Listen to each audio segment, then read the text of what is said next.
Lead your journey into Cabernet Sauvignon magnificence.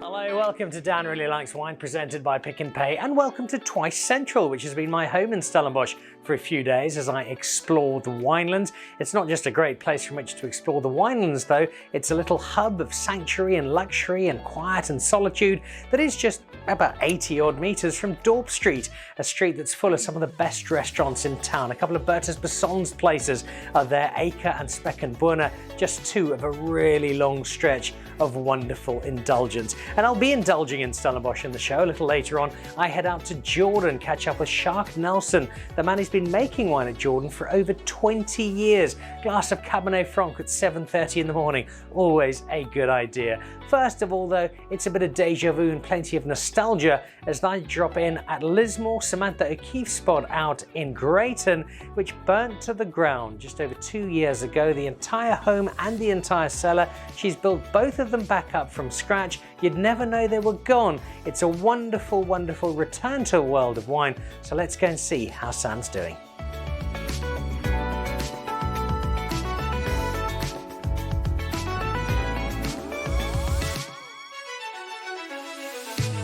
Sam, it's so great to be back here at Lismore. I still remember my first trip when I wasn't even sure Lismore really existed, and these stories about this American who was making wine in Greyton.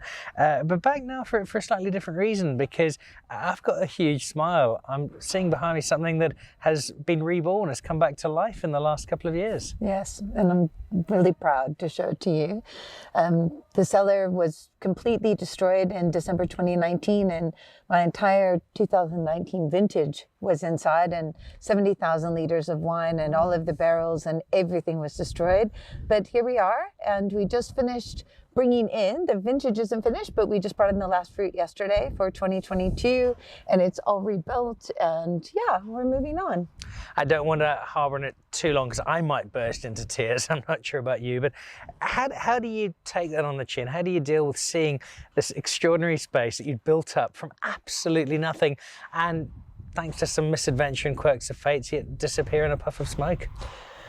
You just wake up the next morning and get on with it. I think, you know, if you think about it too much, I don't think one can recover. And so I just tried to just get up and rebuild, you know. I sometimes joke and say heavy doses of denial, I think, got me through a lot of it.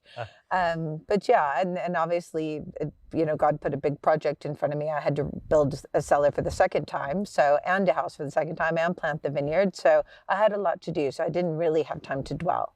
And because it was right before harvest of 2020, I obviously was overwhelmed with that. And, you know, thanks to everyone in the South African wine industry just coming to my aid and kind of pushing me forward. You know, they just provided grapes and barrels and space and said, you're making wine. You know, yeah, I didn't really have the luxury to sort of, you know, go under the bed at all. I had to just get on with it, and here I am, and I'm very grateful to everyone who helped. We know the South African wine industry is a very close-knit and supportive space, but even by those standards, how blown away were you by people just rushing in, rolling up their sleeves and saying, Sam, we're going to help you?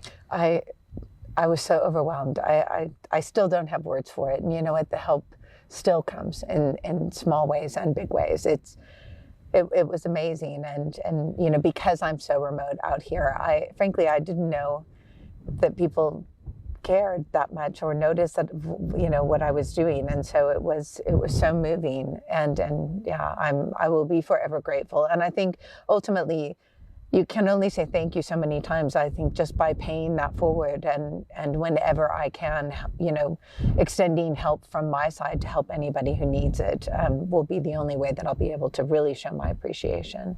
Well, I think the reason I helped you is because you've inspired so many of us with your own wine story. Another chapter has unfolded. You've managed to rebuild all of this. Can we go inside and see how it looks? Yeah. I am properly excited.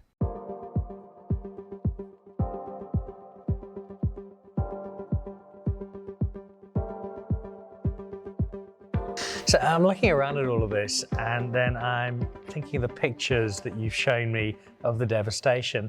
It looks like nothing's happened here. It looks like you've made it all up. It's all looking fantastic. I know. I had only built the cellar in 2016 and I loved it. And it was an unplanned renovation. So it is a bit creepy because I've even stuck the barrels exactly the way that they were. I replaced the eggs and put them back exactly the way that they are. And some people do walk in and they almost can't believe that it happened. But I did add an office block on the back, which actually became my flatlet for 2 years. I was basically living behind there while I built the cellar and rebuilt the house and replanted. I hoped all the building would go faster, so it was supposed to be temporary. And I was in one of those pull-out couches, and they're not really meant to be lived in. It's for your drunk friend, just for like one night. And so, yeah, I spent about 18 months sleeping on a pull-out couch and packing it away every day. But yeah, so that's a new addition up there. How do you start when you try and put all this together?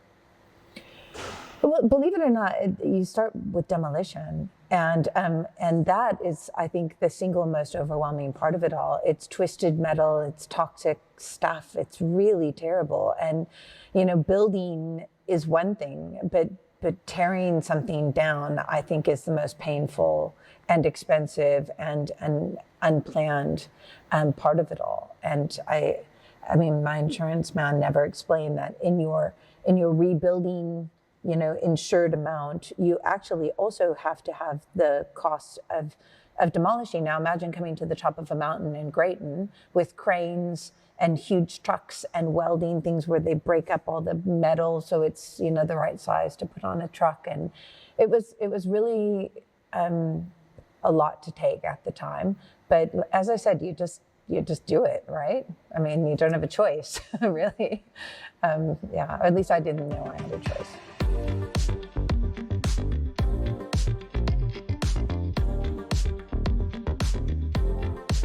The hub of any winery for me is the barrels and getting that sense of being surrounded by wine, and immediately my spirits lift and we're surrounded again. But once more, all of this was gone. Yeah, it was just a room full of hoops. It was creepy in a way that you can never imagine. But it's just so amazing to be surrounded by all of these beautiful barrels. Many of them were donated by friends and even by the coopers themselves. I mean, everybody really pitched in to make sure that I had what I needed. And now we're surrounded by the sound of happy fermentation. So, and the smell as well. It's such a beautiful smell, isn't it? It is, and it's such a beautiful sight to see all of this wine here, but it does remind me that so much wine was lost, incredible wine. But again, I suppose it's something you've just got to set that aside and say, right, well, I'm just going to make more wine and even better wine. Yeah, that's it. There's absolutely no point in looking back on that. It was gone. And ultimately this is also a business, and worrying that I'd sell out of 18 before I was able to make and release 20 was a big worry for me and for the people who distribute my wine around the world. But we made it happen, and we bridged the gap, and here we are. You also lost some vineyards. What did you lose, and what's the process for coming back there? Unfortunately, what I lost the most of is the Syrah. I had planted new vineyards in 2016, and there were a couple of blocks that just completely burned. I had diligently put straw around every young vine, and so there was nothing left in those blocks.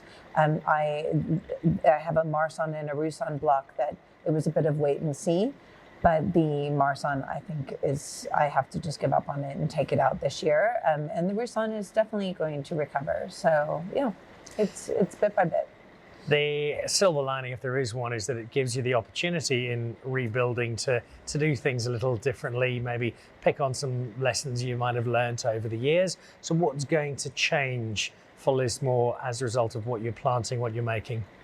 I think I understand how to dryland farm in this area, obviously, after 20 years of doing it, where when I planted the vineyards the first time, even the people that were consulting for us, it was a new region, and everybody was sort of giving me advice based on what they thought farming in Greyton should be like. Where actually I've lived through extended droughts now. I farm very differently today than I did 15 years ago. And so I think these vines will be given that chance from the beginning. I've replanted 6 hectares, a lot of Syrah, some Viognier and some Chardonnay.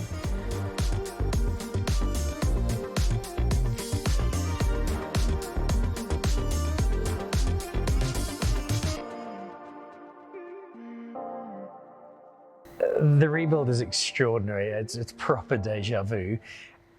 How surprised, taken aback, disbelieving are you that you've been able to get everything back from what you will have seen a couple of years ago? Yeah, I think I am surprised, but at the same time, I'm frustrated I didn't do it quicker. I have very high expectations for myself, but I'm pleased. And you know, I like I said, so sometimes people have a big old grungy cellar, and you know, it was a blessing in disguise. And I adored my new cellar, and lovingly referred to as my red shed. And so I'm just really happy that. With all the support and all the energy that everybody put together, that we were able to get it back. Well, the red shed is certainly back. The Lismore story continues. Nothing can stop Samantha O'Keefe. And having a look around, having a walk around the Reborn version is a reminder of just what an indomitable spirit both she and Lismore both are. Well, Samantha O'Keefe, I still cannot believe just how similar she has the new Lismore to the old one. She has been through so much, still has a smile on her face. The spirit's incredible. Sam, thank you. We'll keep drinking your wine, and we'll keep championing the extraordinary work you do. Just having a look at this, something I love about so many of the guest houses, the hotels here in Stellenbosch, they are so pro the world of wine. And I picked this up. This is a brochure on Boschendal. So if you want to head out and have a look. But there were also pieces on the Banhoek Valley. There were tours you could go if you want to do some wine. Just really pro wine, which is not really surprising in Stellenbosch, but lovely to see anyway. And they've got a swimming pool here as well, which I've spent a bit of time in already. Thankfully, there is no video footage, so you don't have to worry about that. What there is footage of, though, is Jordan and one of the estates with its water in front, its mountains behind it, that is so picturesque, and it's a great spot for breakfast, amongst other reasons to visit. The man behind the wine, under Gary and Kathy Jordan, is Sjaak Nelson. He's been there for ages, and he decided my breakfast should be some cabernet franc.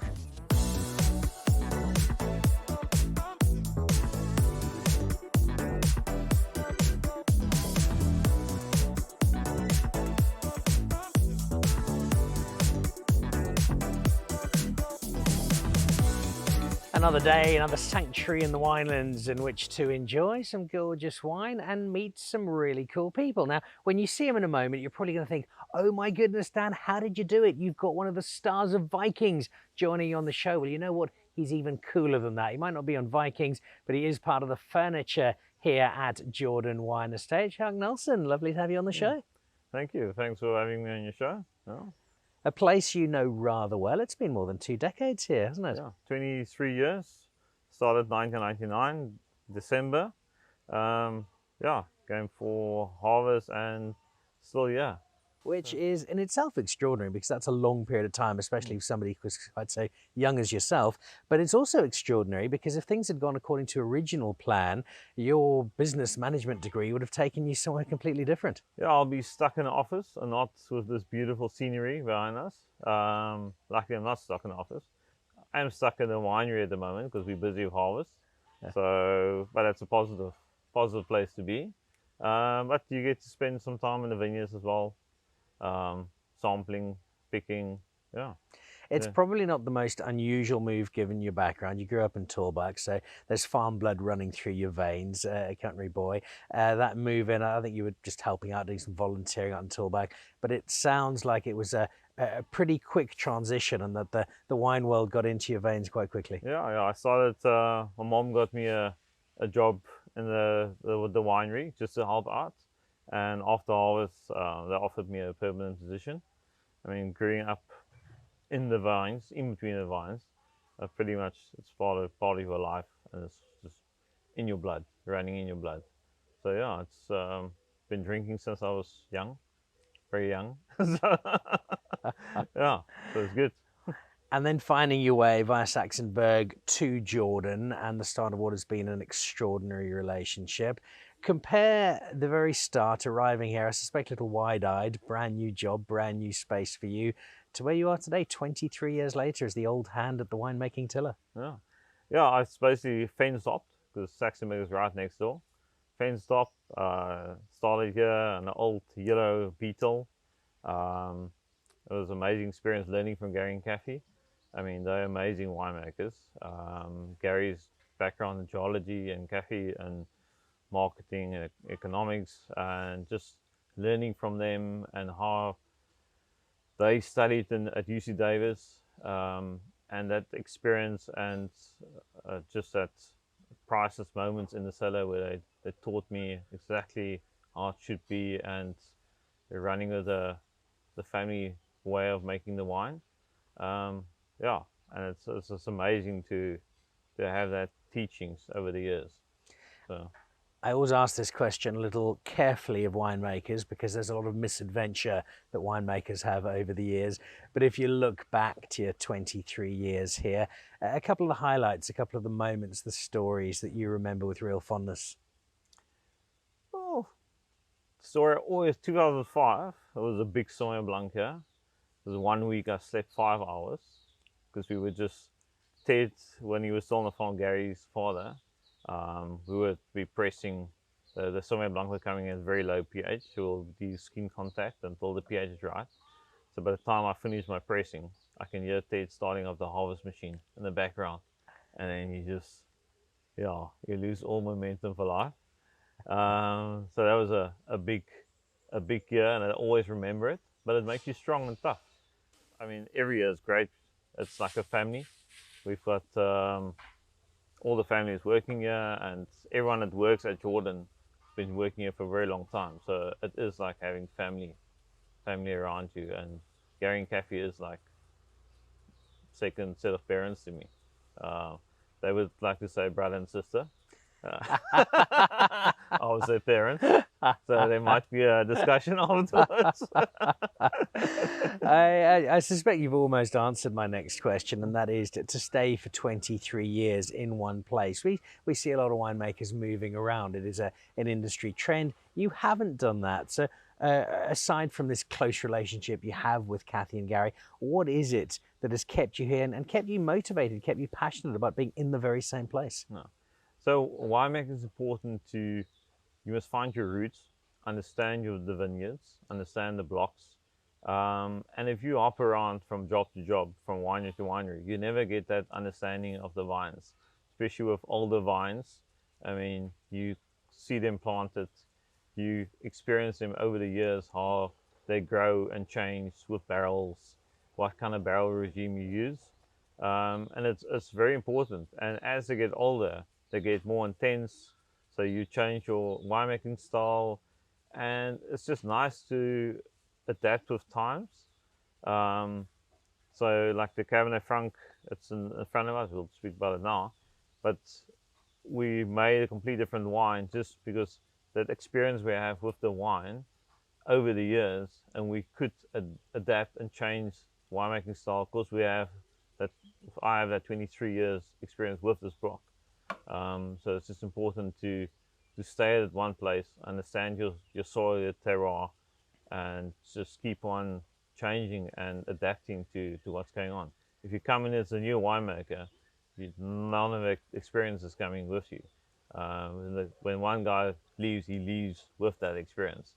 They don't work together for a year. It's just you start new, and there's nothing that can guide you.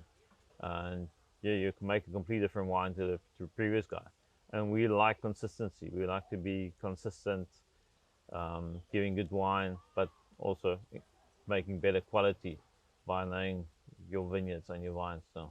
And that's given you this cornerstone of a remarkable brand. I've lost count of the number of times I've walked into an airport lounge somewhere in the world, or a bottle store abroad, or had a look at a wine list. And oh, look, there's Jordan from South Africa sitting somewhere I really wasn't expecting it. The wine is fabulous, that doesn't need to be said. But what beyond that has enabled this Jordan brand to become so successful and so widespread? I think the marketing from Gary and Kathy Jordan, I mean, I call them an international couple. They're always abroad somewhere doing very good marketing. And we've got the High Timber restaurant with Nalene Strauss in the UK. So that gives us a lot of exposure as well. But yeah, they're always off somewhere in a plane, doing some marketing, selling the wine, making sure that the wine is on the list somewhere. And yeah, it creates that presence. And with us also now moving to the UK with Marsal, that new venture, it also helps a lot, exposure on that side. It's quite an interesting reversal of the colonization process, where we're now colonizing England, which I think is fantastic. Give people who don't know about this Jordan adventure into the UK a little bit of a sketch of what's happening. Yeah, so Gary and Kathy, I think 2015-16, bought this property called Marsal. Its buildings are all older, from the 1100s. So they basically remodeled what they can under the very strict UK laws. It took them a really long time to get through all the building process.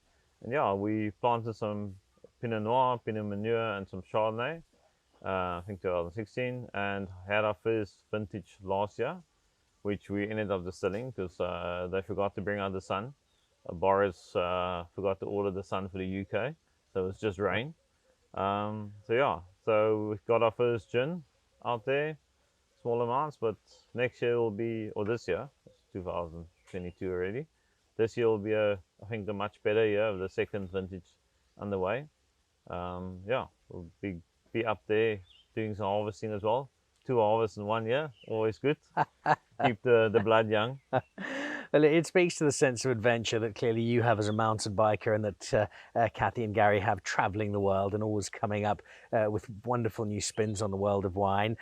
Let's come back here to the estate at Jordan. We've got some Stellenbosch wine in front of us, and I gave you a challenge. I said, bring me a bottle of wine that speaks to you for a particular reason. This is what you've chosen. Why? Yeah. So this is our cabernet franc. So we normally use cabernet franc only in our Bordeaux, like a Bordeaux blend. And 2015, I started playing around with this idea of having a single variety cabernet franc. So many guys doing it, and we had to adapt our winemaking style and also our vineyards to be able to make it, because cabernet franc can give you like this greener side of the Bordeaux variety. So we decided to make, I'm not going to give away secrets, make it slightly different, all the barrels, a little bit of tweak and doing something here and there. And yeah, for 2 years in a row now, bring it onto the market. And the first release, it got 5 stars, John Platter, 18 and 19. So we must be doing something right. And we only make 3 or 4 barrels for a wine club. But yeah, I feel very proud of it. And it's got the nice, the label is a photo of the map, and just a little highlight of the Cabernet Franc block. Yeah, and it's one of my favorite varieties. I think any Bordeaux blend of Cabernet Franc, it's not a real Bordeaux blend for me. That's the salt and the pepper, that salt guy. So Salt Bay. Salt Bay. Well, look, it is. So, It's now about 8:25 in the morning. For me, that's the perfect time to open a bottle of Cabernet Franc on a Tuesday. So why don't we do exactly that, and let's have a taste yeah. of your 5-star platter Cabernet Franc. So this is my second wine for the morning. I've really had some wine. And by that he means bottle. Magic. Yeah. Cheers, Sjaak. Cheers, eh? What a way to start the day. Now, I'm wondering if you've done a little bit of your own research, because I've said it more than enough times in the last year or so just how besotted I am with Cabernet Franc at the moment. And no, there isn't a uniform style in South Africa, but different people are all approaching it in such inventive but satisfying ways. And I think you might just be joining that list for me. I'm glad. Yeah, it's a very fruit-driven style. Light in color. Some people say, "Oh, Pinot Noir," but it's a cabernet franc, and it's just amazing, amazing fruit. Yeah, there is a lovely lightness to it, isn't there? And it's not only a wine that'll be rather nice on its own. You mentioned Nylene's spot, High Timber in London, where I've had a few bottles of Jordan and a couple of good meals. You've also got a reasonably good restaurant here as well, don't you? Yeah, we've got 2 restaurants on the property. We've got the Jordan restaurant in the back. Martinez Ferreira is going to join us very soon from DW in Joburg. He's going to taking over from George that was here for 11 years. So that's quite exciting. It's new for us, new for him, and it's always nice to have a fresh blood coming in. And he's an amazing chef, amazing person as well. And then we have Taste here on the, we call it the cellar door. It's more of a bakery sort of lunch spot, but amazing gourmet burgers, which is always packed. The place is always full. With the mountain bike, Bottleray mountain bike conservancy route running through the farm. Lots of cyclists, and then by lunchtime we packed with families and evenings there at the restaurant. It's always lots of fun and activity on the farm. I can see the reason for the popularity. I can also see the reason why you've stayed here quite as long as you have, because all the different pieces of the Jordan puzzle seem to come together so nicely. The aesthetic is obvious to see, but the warmth of the relationship that you guys have as a team is clearly integral to both the success of the wine and you being quite so happy here. So thank you for sharing that happiness with us this morning, and a glass of happiness as well. And once Martinez has settled in, I saw him in Johannesburg a few weeks ago. He was very excited about coming down here. I look forward to sharing a meal with you and possibly another bottle of Cabernet Franc. Definitely, a Magnum. Go. Cheers. Cheers. Thank you, Sjaak Nelson. 20 odd years at Jordan. I suspect he'll be there 20 and more. That Cabernet Franc, a delight. So too, just hanging out at Jordan. Easy to see why it is such a popular spot. Also a popular spot, one I'm having a look at, one of the books I've picked up here at Twice Central. This is a book on the Banhook Valley, and this particular chapter is celebrating Rainbow's End. And next week on the show, we'll be up at Rainbow's End having a look at one of the great homes of Cabernet Franc in South Africa. And that wraps us up with the show. Big thank you to Twice Central for looking after us for a few days. Big thank you too to the guys at Bellingham. Don't forget, we're almost at the end of that fabulous competition. You heard the details earlier. Join us on social media. Enter. You could be having a fine wine and dining experience in the heart of France. That does it for this week. Have a great week. Keep drinking South African wine. Goodbye.